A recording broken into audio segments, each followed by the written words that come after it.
الليلة من أقوى المواجهات بالدوري السعودي الهلال والأهلي. بالنسبة لي أتوقع فوز الأهلي أو بالقليل التعادل، لأن الهلال نقطة ضعفه اللي هو الهجوم، وأتمنى التعادل أو فوز الأهلي.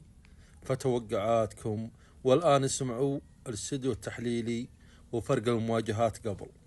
آخر 10 مواجهات للأهلي مع الهلال في الرياض 6 انتصارات هلالية، 3 انتصارات للأهلي وتعادل واحد. حاول تطمنك صراحة. هذا التاريخ يقول كذا في مواجهاتهم الأخيرة، لكن التاريخ يظل تاريخ، يعني ما نتكلم الواقع صحيح. نتكلم الآن في اللي حيصير المباراة القادمة. آخر مباراة مين فاز طيب؟ آخر مباراة تعادلوا. لا، آخر مباراة الأهلي 3-2. قصدك في الأنفق رفض بينهم، يعني في الدور الأول تعادلوا 3-3. لكن على صعيد أرض الملعب والواقع حاليا، الأهلي وأكثر من ساهم له بالأهداف في نسخة الدوري الحالي 2026. إيفان توني الأكثر مساهمة، ساهم في 22 هدف، سجل 18 وصنع 4. يليه رياض محرز 6 مساهمات، سجل 2 وصنع 4.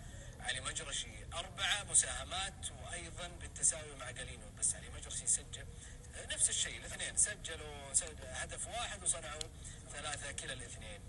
على الجانب الآخر في الهلال، أكثر من ساهم بأهداف الهلال روبن نيفيز، 13 مساهمة، سجل 8 وصنع 5 أهداف. يليه المهاجم اللي هو المفروض نفس الحكاية زي عند الأهلي، لكن يليه نونيز 10 مساهمات، سجل 6 وصنع 4.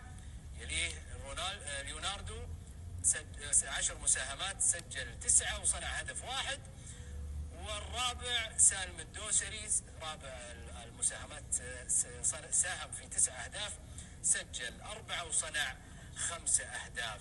أنت شايف يعني الوضع اللي موجود فيه الهلال بالمعاناة من عدم وجود مهاجم يخلص، مهاجم ناصر الويدي، يعني هذا يتضح أيضا على مستوى المساهمات عند الأهلي. إيفان توني صحيح أنه فترة كذا غاب عن التسجيل، لكنه انفجر واثبت وجوده في صداره الهدافين.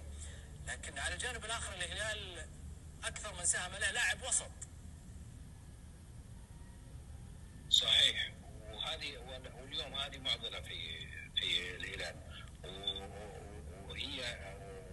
وهذه تعطي